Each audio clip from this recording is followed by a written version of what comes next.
Вестница, $1. Гость, помоги. Уже вторую неделю кашляю слизью. Что у меня в бронхах там творится, никогда раньше такого не было. Мне к врачу пора или само пройдет? Других симптомов нет. Конечно, сходи. То есть, что это там, у тебя повышенное выделение мокроты? Может быть, у тебя там просто народное тело какое-то, да, которое вызывает эти вещи. Может быть, там у тебя и какая-то инфекция есть. Может быть, это бронхоэктазы. Да, то есть, надо обязательно провериться. У него еще Пока не следующий. началось воспаление. У него еще Да-да-да. следующий вопрос есть. Вестница, $1. Заебала аллергия на весеннюю пыльцу. 4 года кололи мне белки для гиперсенсибилизации.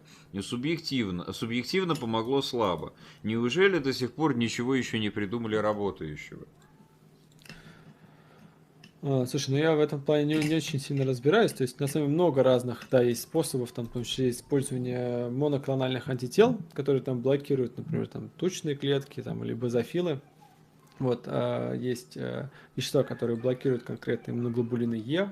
Вот, но это зависит от субтипа там, состояния человека. Да, это, с этим, может быть, все сильно поменялось.